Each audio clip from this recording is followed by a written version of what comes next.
श्री सच्चिदानंद सद्गुरु साईनाथ महाराज की जय। सद्गुरु भरद्वाज महाराज की जय। குருதேவ தத்தா. சாய்நாதரின் அனுகிரகத்தோடும் மாஸ்டர் அவர்களின் கண்காணிப்பில் நடந்து கொண்டிருக்கும் இந்த சத்சங்க யஜ்ஞத்தில் பயணித்து நாம் எல்லோரும் நம் வாழ்க்கை முறையை நல்வழிப்படுத்திக் கொள்ளும் விதத்தை தெரிவிப்பதே இந்த சத்சங்கத்தின் சத்சங்கம். இந்த சத்சங்கத்தில் சில வாரங்களாக சனிக்கிழமைகளில் ஃப்ரீ கான்ஃபரன்ஸ் மூலம் நடத்தி கொண்டிருக்கிறோம். இதில் பரிப்ரஷ்னா என்ற இந்த நூலில் இருந்து விவரித்துக் கொண்டிருக்கிறோம். இந்த பரிப்ரஷ்னாவில் உள்ள விஷயம் என்ன என்றால், நமக்கு எத்தனையோ சம்சயங்கள், சந்தேகங்கள் இருக்கு. அது பகவானை பற்றியும் இருக்கலாம், இல்லை ஆச்சாரியங்களை பற்றியும் இருக்கலாம், இல்லை புரிதல் இல்லாத கேள்விகளாகவும் இருக்கலாம். புரிதல் இல்லாத கேள்விகள், அதாவது புரிதல் இல்லாத கேள்விகள் என்றால், கடவுள் படங்கள் காகிதத்திலோ அல்லது அட்டையிலோ அல்லது மேட்ச் பாக்ஸிலோ அல்லது பட்டாசுகளிலோ அல்லது ஊதுவத்தி பேக்கெட்களிலோ இதுல எல்லாம் இந்த சாமி படங்கள் இருக்கும் இல்லைங்களா? இதையெல்லாம் நாம என்ன செய்வோம், முடிஞ்சிடுச்சுன்னா கடைசியில காலி ஆயிடுச்சுன்னா டஸ்ட்பின்ல போட்டுருவோம் இல்லைங்களா? இந்த கடவுள் படங்களை போடும் பொழுது கொஞ்சம் நமக்கு எப்படி இருக்கும், மனசு நெருடலா இருக்குமா? ஐயோ, சாமி படத்தை போய் நம்ம குப்பையில போடுறோமே, இது தப்பா சரியா அப்படிங்கிறது தான் இன்னைக்கு கேள்வி. சரிங்களா? இப்போ அந்த மன நெருடலோட போடுவோம் இல்லைங்களா? இது பாவம் அப்படின்னு நாம நினைச்சுக்கிட்டு இருப்போம் இல்லைங்களா? ஆனா பாவம் அப்படின்னாலும் நம்ம என்ன செய்யறது, அதை போடாமலும் நம்மளால இருக்க முடியாது இல்லைங்களா? அதுக்குன்னு நம்மளும் அதெல்லாம் சேகரிச்சு எடுத்து வைக்கவும் நம்மளால முடியாது. ஏன்னா நிறைய சேர்ந்துரும். அதுவே ஒரு பெரிய குப்பை மாதிரி ஆயிடும் இல்லைங்களா? அதுக்கு பேரும் குப்பைன்னு தான் நம்ம சொல்லுவோம் இல்லைங்களா? நிறைய சேர்ந்துச்சுன்னா கூட ஐயோ இவ்வளோ சேர்ந்துச்சே குப்பை அப்படின்னு தான் நம்ம சொல்லுவோம் இல்லைங்களா? அதுக்குன்னு நாம யாராவது நமக்கு சாமி படங்களை கொடுத்தா நம்ம வாங்காம இருக்க முடியுமா? முடியாது இல்லைங்களா?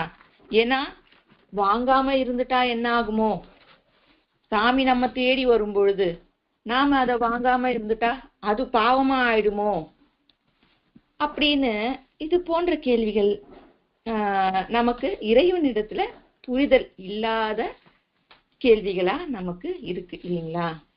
இங்க நாம நல்லா புரிஞ்சுக்க வேண்டியது என்னன்னா, நாம ஆன்மீகமாகவா இல்ல லௌகிகமாகவா என்று நினைத்தோமானால் அது இல்ல. இது இறைவனிடத்துல புரிதல் இல்லாத கேள்வி இல்லைங்களா? கடவுள் படங்களை குப்பையில போடும் பொழுது ஐயோ நான் பாவம் செய்யறேன் அப்படின்னு நம்மளுடைய மனசுல ஒரு நெருடல் நமக்கு வருது. ஆனா இறைவன் தத்துவம் அப்படி என்றால் அப்படி என்ன? இறைவனுடைய தத்துவம் அப்படி என்றால் என்ன? இறைவன் என்றால் சர்வகதன் இல்லைங்களா? எங்கும் இருப்பவர், எல்லா இடத்திலும் இருப்பவர். எல்லா இடத்திலும் அப்படின்னா அதற்கு ஒரு குறிப்பிட்ட இடம் அப்படின்னு கிடையாது. அப்போ இது எல்லாவற்றையும் அதாவது எல்லையற்றது இல்லைங்களா? அப்போ எல்லையற்றவன் சர்வகதன் என்ற அந்த புரிதல் இல்லாததாலதான் இந்த மாதிரியான சந்தேகங்கள் நமக்கு வருது. நாம கடவுளை அர்ச்சிக்கும் பொழுது என்ன சொல்லுவோம்?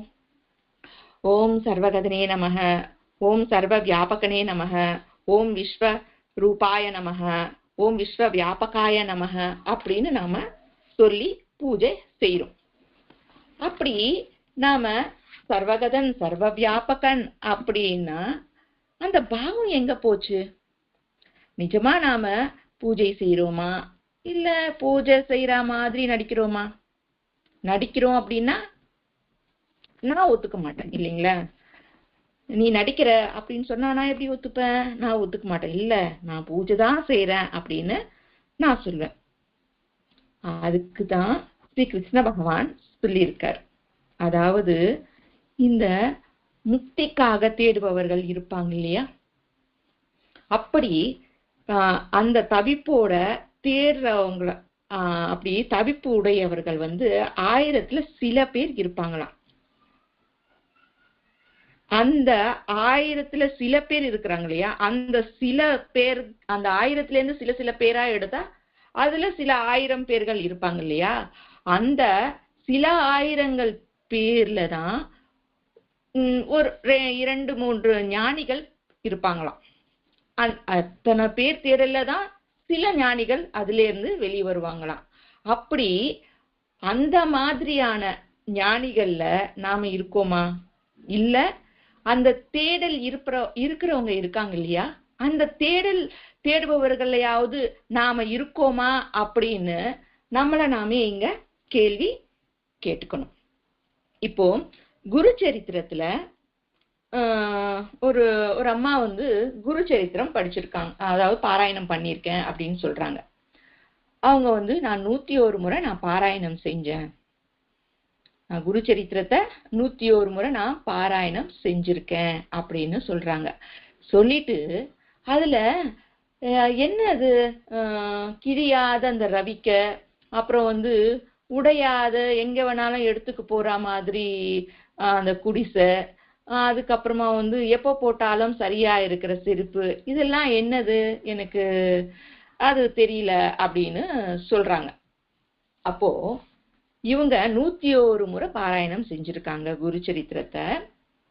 அப்போ ஒவ்வொரு முறையும் பாராயணம் செஞ்சுக்கிட்டு இருக்கும் பொழுது அவங்க இந்த கொஸ்டின் மார்க் அவங்களுக்கு வரும் இல்லையா, இது புரியல இல்லைங்களா? அப்போ புரியல அப்படின்றச்ச அவங்க கேள்வி கேட்டு தெரிஞ்சுக்கணுமா இல்லையா? நமக்கு புரியலன்னா அத கேள்வி கேட்டு தெரிஞ்சுக்கிட்டா தானே நமக்கு புரியும். அப்படி இல்லாம அவங்க கேள்வியே கேட்காம நான் ஒரு எண்ணிக்கைக்காக, அதாவது நான் 101 முறை பாராயணம் செஞ்சிட்டேன், எனக்கு எண்ணிக்கை இருந்தா போதும் அப்படின்ற அளவுக்கு அவங்க என்ன பண்ணிருக்காங்கன்னா பேஜ திருப்பி இருக்காங்க. அவ்வளவுதான் பண்ணிருக்காங்க. அவங்க பாராயணம் பண்ணல, அவங்க வாசிச்சிருக்காங்க, அதாவது படிச்சிருக்காங்க அவங்க, அவ்வளவுதான். படிக்கிறது வேற, பாராயணம் பண்றது வேற இல்லைங்களா? படிக்கிறது அப்படின்னா பேஜ ஒன்னொன்னா திருப்பிக்கிட்டே போனா போதும். ஆனா பாராயணம் அப்படின்னு வரும்பொழுது அதுல இருக்கிற ஒவ்வொரு வாக்கியத்திலும் உள்ள அர்த்தம், பரமார்த்தம் என்ன அப்படின்னு தெரிஞ்சுக்கணும் இல்லைங்களா? அது அந்த புரிதல் நம்மள இருந்தா நாம பேசும் ஒவ்வொரு வார்த்தையும், எடுத்து வைக்கும் அடியும் மிகவும் கவனமாக இருக்கும் இல்லைங்களா? எங்கும் நிறைந்திருக்கும் பரபிரம்மம் நம்மை பார்த்து கொண்டிருக்கிறார் என்ற புரிதலோடு நாம இருப்போம். அவர் சர்வஜன், சர்வகதன், எல்லாவற்றிலும் இருக்கிறார் என்ற புரிதல் நமக்கு வரும். அப்படி வரும்பொழுது அப்போ நாம பாராயணம் செய்யும் பொழுது அந்த அர்த்தம் புரியல அப்படின்னா கேட்டு தெரிஞ்சுக்கணும் அப்படின்னு சொல்லியிருக்காங்க. அதாவது காகித சாமி படங்கள் கிழிஞ்சா அத குப்பையில போடும் பொழுது மன நெருடல் இருக்கு. அப்போ அதற்கு கேள்வி கேட்கணும் இல்லைங்களா? இப்போ இந்த அம்மா கேள்வி கேட்காததாலதான் அவங்களுக்கும் புரியல. அதே மாதிரி இந்த சாமி படங்கள் குப்பையில போடலாமா வேண்டாமா அப்படின்னு நமக்கு அந்த நெருடல் போனோம்னா நம்ம யாருக்கிட்டையாவது கேட்டு தெரிஞ்சுக்கணும் இல்லைங்களா? அதுதான் கேள்வி கேட்கணும். அப்போதானே பதில் நமக்கு கிடைக்கும்.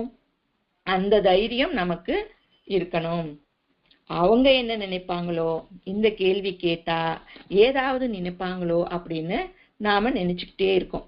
அதுக்குதான் பரிப்ரஷ்னா என்ற இந்த கிரந்தம் நமக்கு தந்திருக்காரு மாஸ்டர் அவர்கள். சரி, நாம எப்போதாவது குப்பையில போடுவது பாவமா புண்ணியமா அப்படின்னு தெரிஞ்சு கொள்ள முயற்சி செஞ்சிருக்கோமா? என்னைக்காவது நம்ம செஞ்சிருக்கோமா இது வரைக்கும்? இல்ல, இல்லைங்களா? இப்போ மாஸ்டர் அவர்கள் பரிபிரஷ்னா இந்த கிரந்தம், மாஸ்டருடைய பரிபிரஷ்னா இந்த கிரந்தம் நமக்கு கிடைச்சதால ஒரு கிளாரிட்டி நமக்கு வந்தது. அதுக்குதான் கேள்வி கேள், பரிசோதனை செய், சோதித்து பார், சாதி, இது எதுவுமே இல்லாம நாம கேள்வி கேட்டா யாராவது ஏதோ நினைப்பாங்களோன்னு நினைக்கிறது. ஏன்னா நமக்கு அவமானம் இல்லைங்களா? நம்மளுக்கு அவமானம் ஆயிடுமே அப்படின்னு நம்ம நினைக்கிறது. இத்தனை நாளா பூஜை செய்யறோம், உனக்கு இது கூட தெரியாதா அப்படின்னு கேட்பாங்க இல்லைங்களா? கேட்கறவங்களுக்கு கூட ஒன்றும் தெரியாதுங்க, ஆனா நம்மள கேள்வி கேட்பாங்க. நீ இத்தனை நாளா பண்றியே பூஜை, உனக்கு ஏன் இது கூட தெரியல அப்படின்னு நம்மள கேள்வி கேட்டுக்கிட்டே இருப்பாங்க. ஆனா நமக்கு தெரியாது இல்லைங்களா? அதனால நாம என்ன பண்ணுவோம்? தலையை குடிஞ்சுக்கிட்டு கம்முன்னு போயிடுவோம். அதுக்குதான் மாஸ்டர் அவர்கள் என்ன சொல்லியிருக்காங்க, இந்த பரிபிரஷ்னா கிரந்தம் நமக்கு கொடுத்திருக்காங்க. இதுல இருக்கிற கேள்விகள் யார் எத்தனையோ பேர் கேட்டிருக்காங்கங்க. இவங்கதான் அவங்கதான் அப்படின்றதெல்லாம் இல்லைங்க. 10வது படிக்கிற சின்ன பையன் கேள்வி கேட்டா கூட மாஸ்டர் அவர்கள் அதுக்கு தகுந்த பதில் அவரு கொடுப்பார். மாணவன் கேட்ட கேள்விக்கு கூட மாஸ்டர் அவங்க பதில் கொடுத்திருக்காரு. அதனால இறைவன் சர்வகதன், எங்கும் உள்ளார். ஆனால் நாம என்ன நினைச்சுக்கிட்டு இருக்கோம்? இந்த கோயில்ல மட்டும்தான் இருக்காரு அப்படின்னு நினைச்சுக்கிட்டு இருக்கோம். கடவுள் கோவில்ல இருக்கிறாரு, எல்லா ஜீவிகளிலும் இருக்காரு, தூணிலும் இருக்கிறாரு, துரும்பிலும் இருக்கிறாரு. அவர் இல்லாத இடம் எங்க இருக்கு சொல்லுங்க? இதையே தானே பிரகலாதன் சொன்னார் இல்லைங்களா? அதாவது இரண்யகசிபு, எங்க இருக்காரு உங்க நாராயணன், எங்க எனக்கு காட்டு, எங்க இருக்காரு அப்படின்னு சொன்னோடனே அவர் எல்லா இடத்துலயுமே இருக்கார், அவரு இந்த தூண்லையும் இருக்கார், இந்த துரும்பிலையும் இருக்கார் அப்படின்னு சொன்னார் இல்லைங்களா? அப்போ அந்த பாவம் நம்மள, அது மாதிரியான அந்த பாவம் நம்மள நிலையா நிறுத்தி வச்சுக்க முடியல இல்லைங்களா? எங்கும் நிறைந்திருக்கிறார் என்பதற்காகவே சாய்பாபா என்ன சொல்லியிருக்காரு, இறைவன் எல்லா இடத்திலுமே இருக்கார் அப்படின்னு அவரும் நிதர்சனம் காட்டியிருக்காரு இல்லைங்களா? அதாவது அந்த நாயில இருக்கேன், அந்த பூனை வடிவில நான் தான் வந்தேன் அப்படின்னு சொல்லியிருக்காரு. அந்த படத்தின் மூலம் நானே அங்கு வந்தேன் அப்படின்னும் நமக்கு நிரூபிச்சு காட்டியிருக்காரு. அப்படி காட்டியும் நமக்கு இன்னும் சந்தேகமே, இருக்கிறாரோ இல்லையோ அப்படின்னு. பாபாவை இல்லைங்க, இறைவன் இருக்கிறாரோ இல்லையோ என்று இருந்தா எனக்கு எதற்கு இத்தனை கஷ்டங்கள் அப்படின்னு சொல்லிக்குவோம் இல்லைங்களா? அதாவது முழுமையான புரிதல் இல்லாத நிலையில இருக்கிறோம் நாம. அதுக்குதான் ஸ்ரீகிருஷ்ணர் அந்த வார்த்தை அவர் அப்ப சொன்னார். அதனால நாம புகழுக்காகவோ கீர்த்திக்காகவோ தனத்திற்காகவோ சாதகர்களாக நினைத்து கொண்டிருக்கிறோம். இன்னும் சிலர் எங்கள் மதம் உயர்ந்தது, உங்க மதம் தாழ்ந்தது அப்படின்ற பாவனை சில பேர் இருக்கிறாங்க.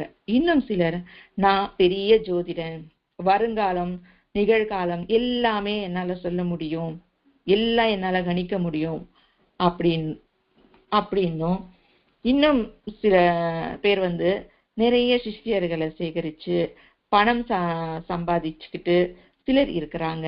இன்னும் சிலர் வேடம் தரித்து ஆசிரமங்கள் கட்டி கொண்டு பணம் சேகரித்து கொண்டும் சிலர் இருக்கிறாங்க. இது எதுவுமே பிடிக்காம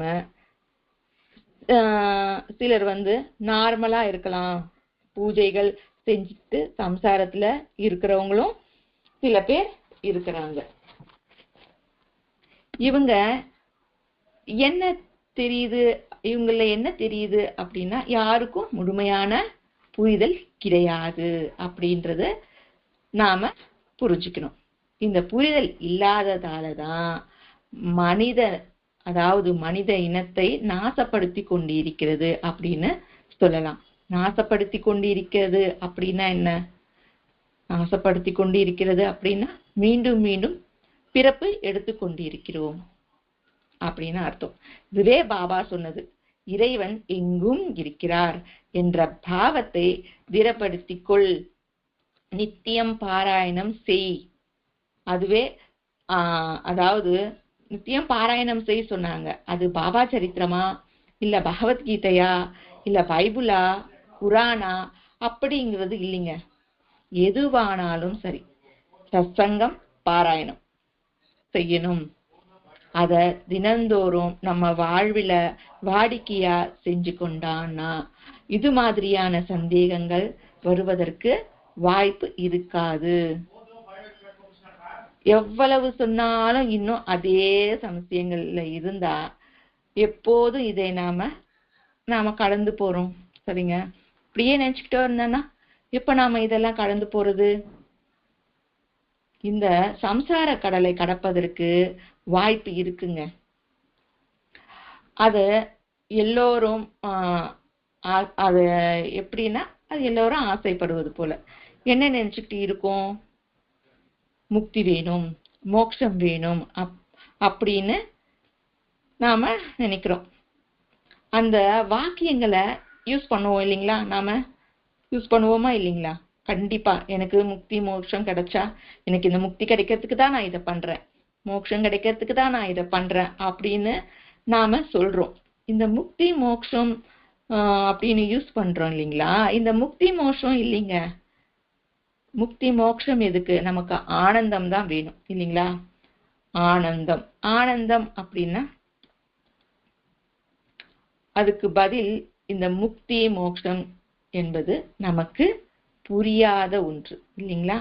நமக்கு தேவை ஆனந்தம், அவ்வளவுதான்.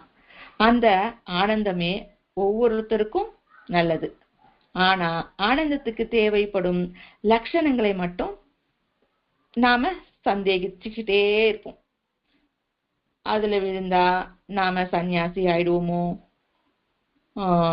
இல்லைன்னா வைராகியம் வந்துருமோ அப்படின்னு எல்லாத்தையும் வந்துருச்சுன்னா நம்ம என்ன பண்ணணும்? எல்லாத்தையும் விட்டுணுமோ அப்படின்னு நாம என்னைக்கும் நமக்கு அந்த சந்தேகம் இருந்துகிட்டே இருக்கும். இது எதையுமே விட வேண்டிய அவசியம் இல்லைங்க.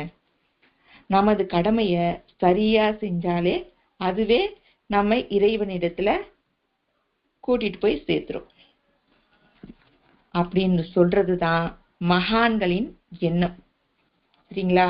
அதை நாம உணர அதாவது கிரகிக்க முடியாதவர்களா நாம இருக்கிறோம். அதனால கடவுள் கோவில், செடி, கொடி, மரம், கல், நதி, மலை எல்லா இடத்திலும் இருக்காரு. நாம மரத்தை தெய்வமா நினைச்சு பூஜிக்கிறோம் இல்லைங்களா? அதே போல கல்லையும் நாம வச்சு பூஜிக்கிறோமா? அதுக்கப்புறம் கங்கை நதி தினிக்கும் ஹாரதி நடக்குதா? அங்க நடந்து அதே மாதிரி மலையையும் நாம பூஜிக்கிறோம். எல்லாவற்றையும் நாம பூஜிக்கிறோம். அப்போ எல்லாத்திலையுமே கடவுள் இருக்கிறார் இல்லைங்களா? அப்போ எல்லாத்திலையுமே கடவுள் இருக்கிறார் என்று பூஜிக்கிறப்போ குப்பையிலும் அவரே தானே இருக்கிறாரு என்று அப்படின்னு நாம ஏன் நினைக்கிறது இல்ல? குப்பையும் தெய்வமே என்ற பாவம் நமக்கு ஏன் தோண மாட்டேங்குது? குப்பை என்றால் நமக்கு பார்த்த உடனே அருவருக்கும் இல்லைங்களா? பார்த்த உடனே அருவருப்பா இருக்கும். அந்த அருவருப்புல எப்படி கடவுளை பார்ப்பது அப்படின்னு நாம சொல்லுவோம். அப்போ மகாவிஷ்ணு வராக அவதாரம் எடுத்தார் இல்லையா? அப்போ அது பன்றி தானே.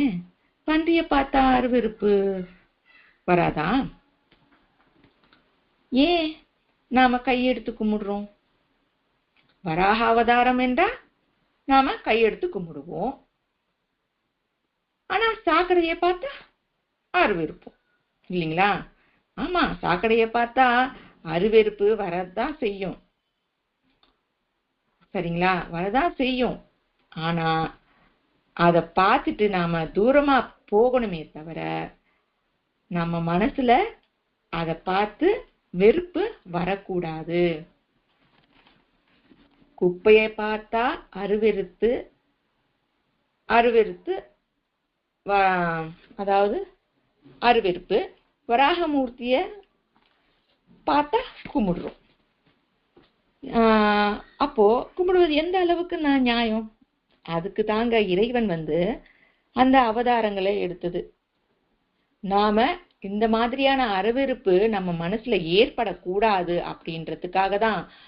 மீன்லயும் நான் தான் இருக்கேன், அந்த பன்றி உருவத்திலையும் நான் தான் இருக்கேன், அந்த ஆமையின் உருவத்திலையும் நான் தான் இருக்கேன். அத கூர்ம அவதாரம், அச்சாவதாரம், வராக அவதாரம் அப்படின்னு எடுத்தார் இல்லையா? இந்த சிம்ம அவதாரம் மனிதனிலையும் மிருகத்திலையும் நானே தான் இருக்கேன் அப்படின்னு சொல்றாரு. அப்படி நானே தான் இருக்கேன் அப்படின்னும் இந்த தெய்வங்கள் எல்லாம் இருக்கு இல்லைங்களா? எல்லா முருகரு, விநாயகரு, லக்ஷ்மி, விஷ்ணு பகவான் அப்படின்னு நம்ம அடுக்கிக்கிட்டே போலாம் இல்லையா தெய்வங்களுடைய பேர்களை. இந்த தெய்வங்களுக்கெல்லாம் வாகனங்கள் எதுவா இருக்குன்னு நம்ம பார்த்தோம்னா நமக்கு தெரியும். வாகனங்கள் எல்லாம் எதுவா இருக்கு?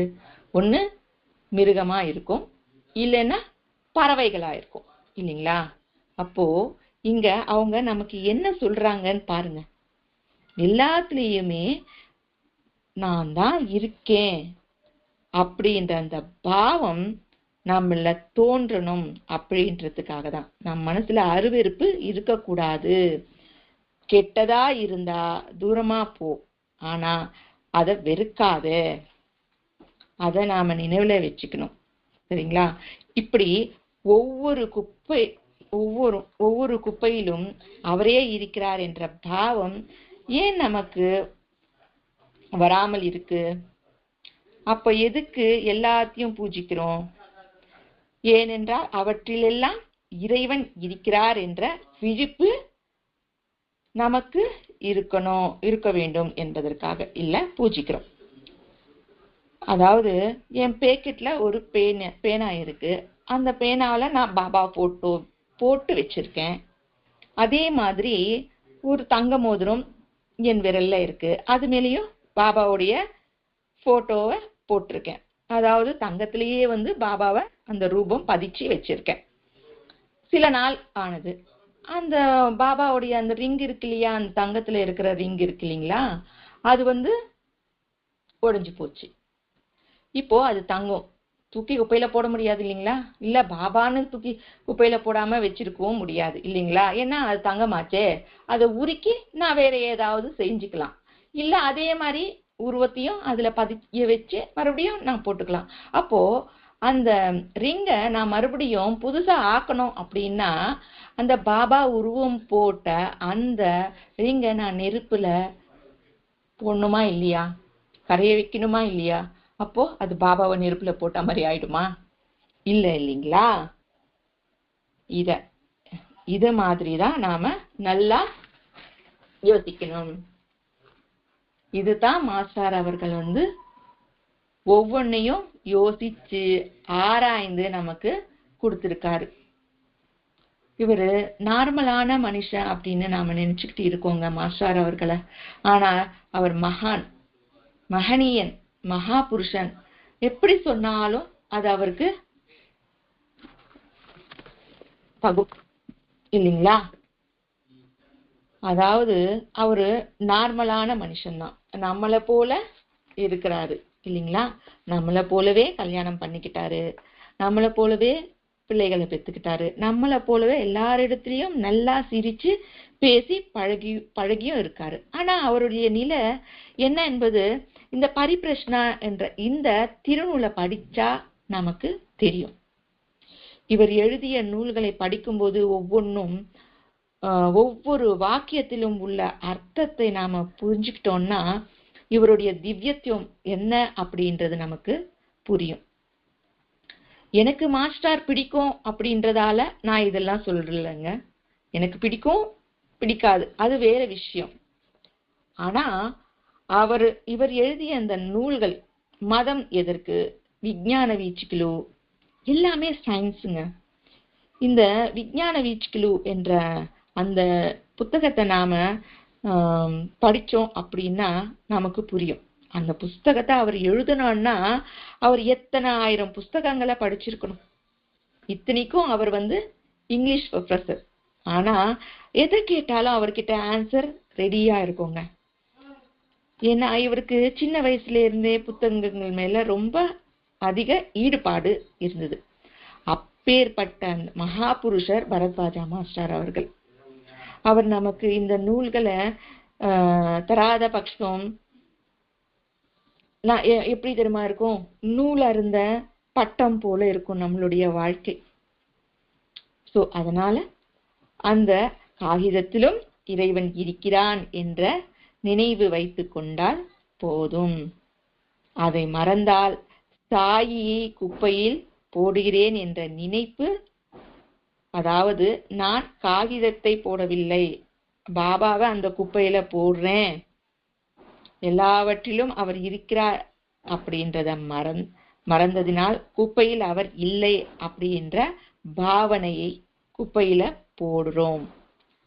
இந்த மாதிரியான பாவனையை நாம விட்டு நல்லா புரிஞ்சுக்கணும்.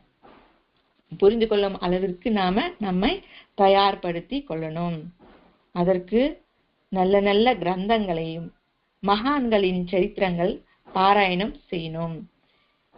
இதுக்கு ஒரு உதாரணம் இருக்குங்க. என்னன்னா, அதாவது நாமதேவன் அப்படின்ற ஒரு பக்தர் இருந்தார். அவர் பாண்டுரங்கருடைய பெரிய பக்தர். எப்படின்னா, அவர் அந்த பாண்டுரங்கரை கூப்பிட்டு பிரசாதம் வச்சாருன்னா அவர் நேராவே சாப்பிடுவார். அந்த அளவுக்கு அவர் பெரிய பக்தர். அதே மாதிரி நாமதேவன், துக்காராம், ஏகநாதன், ஞானதேவன், கோரா அப்படின்னு நிறைய மகா பக்தர்கள் எல்லாம் ஒரு நாள் ஒன்று கூடினாங்களாம். ஒன்று கூடி ஒரு சமாவேசம் நடத்தினாங்க. அங்க யாருக்கு அதிக பற்று இருக்கு அப்படின்னு பார்க்கலாம், கடவுள் மேல அதிக பற்று இருக்கு அப்படின்றத நாம தெரிஞ்சுக்கலாம். அதுக்கு நாம ஒரு டெஸ்ட் வைக்கலாம் அப்படின்னு சொல்லிட்டு அவங்க என்ன பண்றாங்கன்னா, ஒரு பானை கொஞ்சம் ஓடு போயிருந்ததுன்னா, அதாவது கொஞ்சம் விரிசல் விட்டோ அது ஏதாவது இருந்ததுன்னா அதோடைய சத்தம் வேற மாதிரி வரும் இல்லைங்களா? அப்போ எல்லா தலைமையிலையும் வைக்கலாம். வச்ச உடனே யாரு தலைமையில அந்த ஓடு போன அந்த சத்தம் வருதோ அவங்களுக்கு இன்னும் அந்த பரிவர்த்தனை நடக்கல அப்படின்னு நினைச்சுக்கலாம் அப்படின்னு சொல்லிட்டு எல்லா தலைமையிலையும் வைக்கிறாங்க. வச்சுட்டு கடைசியா இந்த நாமதேவன் அவருடைய தலையிலையும் வைக்க போறாங்க. அவர் சொல்ற, என் மேல எல்லாம் எதுக்கு வைக்கிற? நான் எனக்கு பாண்டுரங்கரே என்னுடைய பிரசாதத்தை நேரடியா சாப்பிடுறாரு. அப்போ நான் எவ்வளவு பெரிய பக்தன், எனக்கு எவ்வளவு பரிவர்த்தனை நடந்திருக்கு என்னுள்ள, எனக்கெல்லாம் ஏன் வைக்கிறீங்க அப்படின்னு சொன்னேன். என்னப்பா இருக்கு இதுல, என்னப்பா இருக்கு இதுல, அதாவது இதுல என்ன இருக்கு, எல்லாருக்கும் வச்சோம், உனக்கும் வைக்க போறோம். சோ அதனால இதுல ஒன்னும் ஆக போறது இல்ல, உனக்கு நான் உனக்கு நானும் உனக்கு வைக்கிறேன் அப்படின்னு சொல்லிட்டு அவர் தலைமையில வைப்பார். வச்ச உடனே அந்த சத்தம் வரும். உடனே அவருக்கு ஒரு மாதிரி கோவம் வந்துரு. எனக்கு எப்படி இந்த மாதிரி சத்தம் வரும்? நான் எல்லாமே எனக்கு பாண்டுரங்க சுவாமி தானே நினைச்சுக்கிட்டு இருக்கேன். அப்படி இருக்கும்போது எனக்கு எப்படி இந்த மாதிரி சத்தம் வரும் அப்படின்னு சொல்லிட்டு நேரா கோவச்சுக்கிட்டு பாண்டுரங்கர் கிட்ட போறாரு. என்ன சுவாமி, எனக்கு நான் எவ்வளவு பெரிய பக்தன், உங்களுக்கு எனக்கு மேல வச்சு உடனே இந்த மாதிரி சத்தம் வருது அப்படின்னு சொன்னட்டோன்னே பாண்டுரங்கர் ஆஹா, இவன் நம்ம என்ன சொன்னாலும் இப்போ கேட்கிற மூட்ல அவர் இல்ல. சோ நம்ம சொன்னா இது சரியா வராது. சோ அதனால நாம வேற ஒருத்தரை காட்டலாம். ஏன்னா இப்போ நம்ம வீட்லயே குழந்தைங்க இருக்காங்க, நம்ம சொன்னா அந்த குழந்தைங்க நம்ம பேச்சு கேட்கறாங்களா? இல்ல இல்லைங்க. அதே மாதிரி எதிர்த்து வீட்டுல யாராவதோ பக்கத்து வீட்டுல யாராவதோ ஏதாவது சொன்னாங்கன்னா புத்திமதி சொன்னா கூட சரியா கேட்டுப்பாங்க இல்லையா? அது மாதிரி இவர் என்ன பண்ணினாருன்னா, நேரா போய் இந்த மாதிரி அங்க ஒரு சிவன் கோயில் இருக்கு, அந்த சிவன் கோயில்ல ஒரு சாது இருக்கார். அவர் பேர் விட்டோபா கேசன் அப்படின்ற சாது இருக்காரு, அவர்கிட்ட போய் கேளு, உனக்கு இதுக்கான பதில் கிடைக்கும் அப்படின்னு சொன்னார். சரி, நான் போய் தெரிஞ்சுக்கிறேன் அப்படின்னு சொல்லிட்டு அவரு போறார். போன உடனே சரின்னு சொல்லிட்டு அங்க பார்த்தா அவர் படுத்துக்கிட்டு லிங்கத்தின் மேல காலை வச்சுட்டு படுத்துட்டு இருக்காரு அந்த சாது. பார்த்த உடனே இவருக்கு ஒரே ஷாக்கு. என்னடா இது, இவர் வேற லிங்கத்தின் மேல காலை வச்சு படுத்துக்கிட்டு இருக்காரு, இவர்கிட்ட போய் பாண்டுரங்கர் நம்மள இவர்கிட்ட அனுப்பிச்சாரே, இவர் நிஜமாவே சாதுதானா இல்லைன்னா ஒரு பைத்தியக்காரனா, இல்ல நாம இவர்கிட்ட நாம பதில் தேடி வந்திருக்கோமே, நாம பைத்தியக்காரனா அப்படின்னு சொல்லிட்டு இவர் நினைச்சுக்கிட்டே இருக்கார். சரி, நம்ம குரு அனுப்பிச்சிருக்காரு இவரை போய் பாரு அப்படின்னு சொல்றதுக்கு, அதுக்காக நம்ம கட்டாயம் நம்ம போய் கேட்க வேண்டியதை கேட்கலாம் அப்படின்னு சொல்லிட்டு அவர் போய் கேட்கிறார். கேட்டு, சுவாமி மன்னிச்சுக்கோங்க, நீங்க எங்க படுத்திருக்கீங்கன்னு தெரியுதா, நீங்க படுத்துட்டு கால் லிங்கத்தின் மேல வச்சிருக்கீங்க அப்படின்னு சொல்றார். சொல்ல உடனே அவர் என்ன பண்றாருன்னா, அப்படியாப்பா, எனக்கு கண்ணு தெரியாது, ஸோ அதனால என்னுடைய காலை லிங்கம் இல்லாத இடமா கொஞ்சம் நகர்த்தி வச்சுறேன் அப்படின்னு கேட்கிறார். சரி, ஓகே அப்படின்னு சொல்லிட்டு இவரும் வைக்கிறார். அங்கேயும் லிங்கம் வருது. சரி, இன்னொரு பக்கம் திருப்புறார், அங்கேயும் லிங்கம் வருது. இவருக்கு ஒரு மாதிரி ஆயிடுது. அப்போ அந்த விட்டோபா கேசன் சொல்றார், பா, இறைவன் சர்வகதன், சரிங்களா, அது நீ தெரிஞ்சுக்கலன்றதுக்காக தான் உனக்கு அந்த ஓட்டு சத்தம் வந்தது உன் தலைமையில வச்சோன்னே.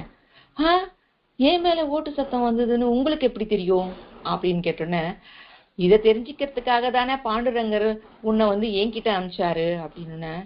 அப்பதான் அவருக்கு புரியுதான்.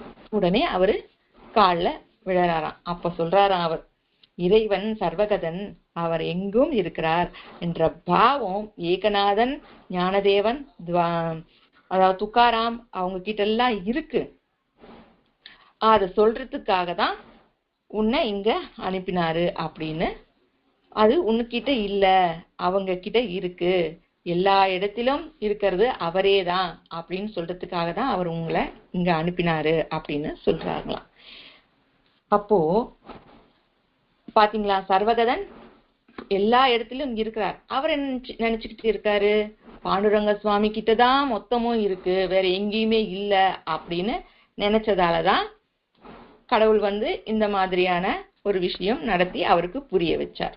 அதே மாதிரி அவ்வை பாட்டி நமக்கு எல்லாருக்கும் தெரியும் இல்லைங்களா. அவங்க இளம் வயசுலேயே முதுமைய அடைஞ்சவங்க இல்லையா. அவங்க கல்யாண வயசு வந்த உடனே அவங்க வீட்டுல கல்யாணம் பண்ணி வைக்கணும் அப்படின்னு நினைச்ச போது அவங்களுக்கு அந்த கல்யாணத்துல இன்ட்ரெஸ்ட் இல்லாததால அவங்க ஆன்மீகமா பயணிக்கணும் அப்படின்ற எண்ணத்தோட கடவுள்கிட்ட போய் பிரார்த்தனை பண்ண உடனே கடவுள் அவங்களுக்கு முதுமைய வழங்குறாங்க இல்லையா. அப்படி அவங்க அந்த முதுமையை ஏத்துக்கிட்டு ஒவ்வொரு ராஜ்யமா போய் ஆன்மைய பரப்புறாங்க, ஆன்மீகத்தை பரப்புறாங்க. ஆன்மீகத்தை பரப்பி கடைசியா கைலாயத்துக்கு போறாங்க. கைலாயத்துக்கு போன உடனே அவங்களுக்கு முதுமையில கால் ரொம்ப வலிச்சதால அவங்க காலை நீட்டிக்கிட்டு உட்காடுறாங்க. அவங்க காலை நீட்டிக்கிட்டு உட்கார்ந்த அதே நேர்ல சிவனும் பார்வதியும் உட்கார்ந்துட்டு இருக்காங்க. அப்போ பார்வதிக்கு என்னடா இது, நமக்கு நேரா, அதாவது என்னுடைய கணவர், என்னதான் இருந்தாலும் கணவர் இல்லையா சிவன், என்னுடைய கணவருக்கு நேரா இவங்க காலை நீட்டி உக்காந்துட்டு இருக்காங்களே, நம்ம எப்படி சொல்றது அப்படின்னு சொல்லி யோசிச்சு தன்னுடைய தோழிகளை வரவழைச்சு அவங்க காலை நீட்டி நேரா உட்காந்துட்டு இருக்காங்க, அவங்கள சைடா வைக்க சொல்லு, அதாவது என்னுடைய சிவனுக்கு நேரா இருக்கு அப்படின்னு அவங்க சொல்லி அனுப்புறாங்க. அவங்களும் அதே மாதிரி அவங்க காதுல போய் சொன்ன உடனே சரின்னு சொல்லிட்டு அவங்க திரும்புறாங்க. இந்த பக்கம் காலை வச்சா சிவனும் அந்த பக்கம் திரும்பிக்கிறாராம். சரி, இன்னொரு பக்கம் காலை வச்சா அந்த பக்கமும் சிவன் திரும்பிறான். இப்படி திரும்பிக்கிட்டே இருக்கும்போது சிவனே சொல்றான், பார்வதி என்னால முடியல, நீ விட்டுடு அப்படின்னு சொல்றாங்களாம். இங்க நமக்கு என்ன தெரியுதுன்னா, நாம நினைச்சுக்கிட்டு இருக்கோம் நம்ம பூஜை அறையில வச்சிருக்கிற கடவுள் அங்க மட்டும்தான் இருக்காரு, நம்ம வீட்டுக்குள்ள எங்கேயுமே இல்ல அப்படின்னு. ஏன்னா ஒரு காலத்துல நானும் அப்படிதான் இருந்தேன். ஐயோ சாமிக்கு காலை நீட்டிட்டு படுத்துக்கிட்டு இருக்கோமே அப்படின்னு சொல்லிட்டு நானும் நினைச்சிருக்கேன். ஆனா இன்னைக்கு இந்த பரிபிரஷ்னா இந்த கிரந்தத்தின் மூலமா, இந்த கேள்வியின் மூலமா நான் அதை உணர்றேன். சர்வகதன் எல்லா இடத்திலும் இருக்காரு. அப்போ இவ்வளோ விவரணம் நமக்கு சொல்ல வேண்டியதா இருக்கு இல்லைங்களா? ஏன் இவ்வளோ விளக்கம் சொல்றோம் அப்படின்னா என்ன மாதிரியான மக்களுக்கு புரியறதுக்கு தான். ஓகேங்களா? நம்ம மனசுக்கு நல்லா போய் ஒட்டிக்கணும் அப்படின்றதுக்காக தான். இறைவன் எங்கும் இருக்கிறார் என்று சாய்பாபா எத்தனை முறை நமக்கு சொன்ன பிறகும் கூட நாம அந்த பாவத்தை திடமா வச்சுட்டு இருக்கோமா அப்படின்னு கேள்வி கேட்டா இல்ல. அப்போ வந்த வாய்ப்பை நழுவ விட்டுக்கிட்டே இருக்கும். ஒரு வாட்டி முயற்சி செஞ்சா முடியாது இல்லைங்களா? முயற்சி செஞ்சுக்கிட்டே இருக்கணும். அப்படி முயற்சி செஞ்சுக்கிட்டே இருந்தா ஒரு நாள் முடியும். இந்த ஜென்மத்திலேயே நாம முக்தி அடைய முடியும். முக்தி அப்படின்னா விடுதலை. எதுல இருந்து விடுதலை? அசாத்தியத்தில் இருந்து விடுதலை இல்லைங்களா? சாத்தியம் அசாத்தியம் இருக்கும் இல்லைங்களா? அது மாதிரி அசாத்தியத்திலிருந்து விடுதலை. அது வெளிப்படையாகவா இல்ல உன்முகமாகவா அப்படின்னா உன்முகமாக. வெளிப்படையாக இல்ல, வெளிப்படையாக விட முடியாது இல்லைங்களா? ஏன்னா மனைவி, மக்கள், தனம், காரு, பங்களா இவையெல்லாம் வேண்டாம் அப்படின்னு சொல்ல முடியாது. அதனால்தான் உன்முகமாக விட வேண்டும். உன்முகமாக எப்படி விட முடியும் அப்படின்னா ஒரே வழிதான். அதாவது மனைவி இறைவன் கொடுத்த பிரசாதம், காரு பங்களா எல்லாம் கடவுள் எனக்கு கொடுத்தது அப்படின்னு அந்த சொல்லணும். அதாவது இந்த காரு பங்களா எல்லாம் இதுல எல்லாம் எனக்கு கடவுள் கொடுத்தது அந்த பாவனை இருக்கணும்.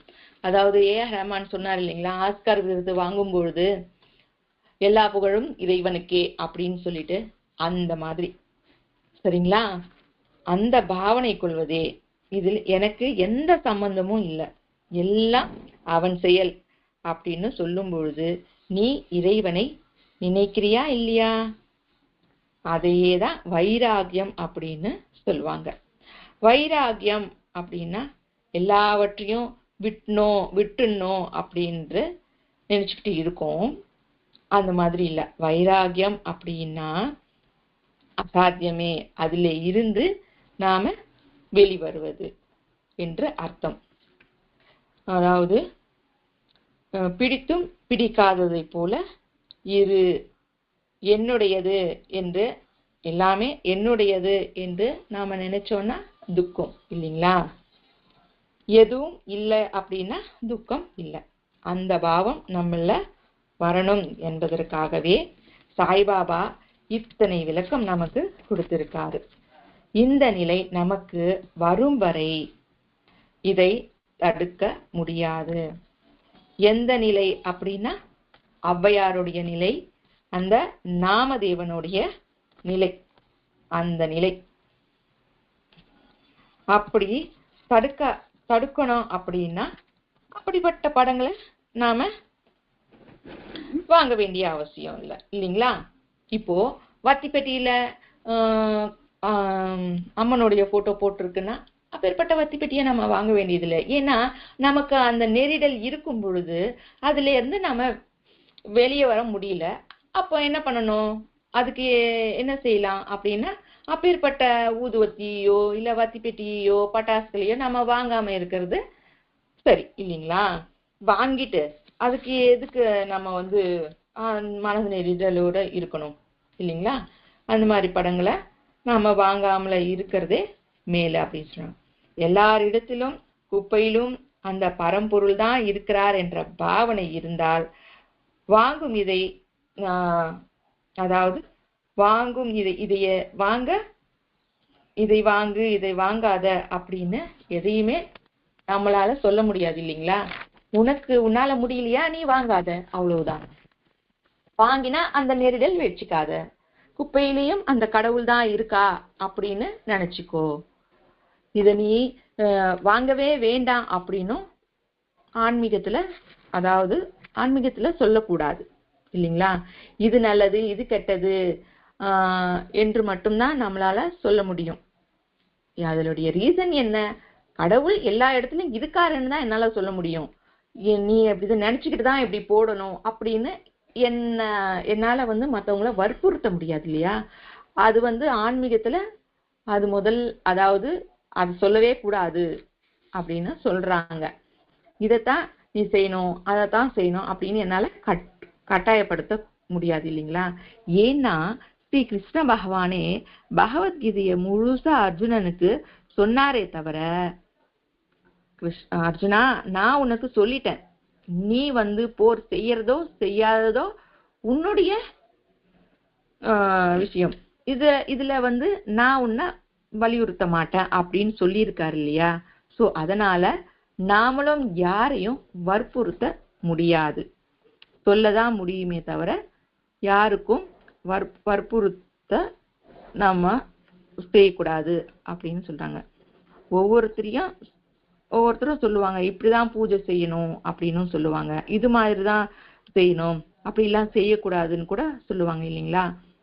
நிஜமான ஆன்மீகம் அப்படின்னா யாரையும் நிர்பந்திக்க கூடாது, அவங்கவுங்க தகுதிக்கு ஏற்றாற் போல பூஜை செய்யலாம், இப்படி செய்யணும், ஒரே மாதிரிதான் செய்யணும் அப்படின்னு யாரும் இங்க சொல்லல. அந்த மாதிரி எந்த சாஸ்திரமும் நமக்கு எந்த சாஸ்திரத்திலையும் இல்லை. பாவம் தான் முக்கியம். நாம ஒவ்வொன்றையும் சாதனையாக செய்து கொள்ள போக வேண்டும். அதாவது எல்லாமே சாதனையாக நம்ம செஞ்சுக்கிட்டே போகணும். எந்த ஒன்றையும் பாசிட்டிவா, எந்த விஷயம் நடந்தாலும் நாம பாசிட்டிவா நினைக்கணும். ஒருத்தர் 120 வயசு, அவருக்கு ஒரு முதியவர் இருந்தாராம். அவரை பேட்டி அவரை இன்டர்வியூ எடுக்க ஒரு சேனல் போச்சான். போயிட்டு ஐயா நீங்க 120 வயசு வரைக்கும் இருக்கீங்க, உயிரோட நல்லா இருக்கிறீங்க, இதுக்கு காரணம் என்னன்னு எங்களுக்கு சொல்லுங்க, நீங்க யோகாசனம் ஏதாவது செய்றீங்களா அப்படின்னு கேட்டிருக்காங்க. அதுக்கு இல்லைங்க, அதெல்லாம் எதுவும் இல்லைங்க அப்படின்னு சொன்னாரு. அப்படி சொன்ன உடனே இல்ல சார், நீங்க வாக்கிங் நல்லா பண்றீங்களோ அப்படின்னு கேட்டாராம். அப்படின்னு யோசிச்சுட்டே இருக்கும்போது, இல்ல நீங்க காய்கறிகள் நிறைய சாப்பிடுறீங்களோ, இல்ல நீங்க ஒரு நாளைக்கு 4 மணி நேரம் வாக்கிங் பண்றீங்களோ அப்படின்னு சொல்லும்போது இவர் யோசிச்சுக்கிட்டே நாம ஏன் வாதனை செய்யணும், இருக்கலாம் அப்படின்னு சொன்னாராம். இல்ல நீங்க நல்ல காய்கறிகளா நல்ல பழங்களா சாப்பிடுறீங்களோ அதனாலதான் இருக்கிறீங்களோ அப்படின்னு கேட்டோன்னே இருக்கலாம் அப்படின்னு சொன்னாராம். இப்போ எல்லாத்தையுமே அவர் இல்ல நான் இப்படிதான் செஞ்சேன் அப்படின்னு சொல்லிட்டு அவர் வாதனை செய்யல. வாதனை செய்யாம எல்லாத்தையுமே பாசிட்டிவா எடுத்துக்கிட்டு இருக்கலாம் இருக்கலாம் அப்படின்னு தான் சொல்லியிருக்காரு இல்லைங்களா? இப்போ நாம ஒரு வாதனை செய்யும் பொழுது என்ன ஆகும்? உணர்ச்சி வசப்படுவோமா? உணர்ச்சி வசப்படும் பொழுது நம்ம உடம்புல அந்த பிளட் சர்க்குலேஷன் அதிகமாகுமா? அதிகமாகும் போது நம்ம ஹார்ட் ஃபங்க்ஷன் படபடப்பு வருமா? இதனால என்ன ஆகும்? நமக்கு தான், நம்ம உடம்புக்கு தான் கேடு விளைவிக்கும் இல்லைங்களா? சோ அதனால வாதனை என்பதே இருக்கக்கூடாது. வாதனை எதுக்கு நாம செய்யணும்? வாதனை செய்யாம இருக்கிறது தான் நல்லது. எதையை செஞ்சாலும் அதை பாசிட்டிவா நாம நினைக்கும் பொழுது எதையும் நாம சாதனையாக்கி கொள்ள முடியும். அதனால பாபா சரித்திரத்துல படிச்சிருக்கோம் இல்லைங்களா? இதெல்லாம் நம்ம எங்க படிச்சிருக்கோம் அப்படின்னா பாபா சரித்திரத்துல நாம படிச்சிருக்கோம். இறைவன் சர்வகதன், அவர் எங்கும் இருக்கிறார் என்ற பாவம் உன்னில் இருந்தால் இது குப்பை என்ற எண்ணம் நமக்கு தோன்றாது. ஆகையால இறைவன் எல்லா இடத்திலையும் இருக்கிறதால குப்பையிலையும் இறைவன் இருக்கிறார் அப்படின்ற உணர்வு நமக்கு, அந்த பாவம் நமக்கு வரும் பொழுது நாம இந்த மாதிரியான எண்ணங்களுக்கு நாம வழி கொடுக்க மாட்டோம் அப்படின்னு சொல்லி இந்த சத்சங்கத்தை இதோட முடிச்சுக்கிறேன்.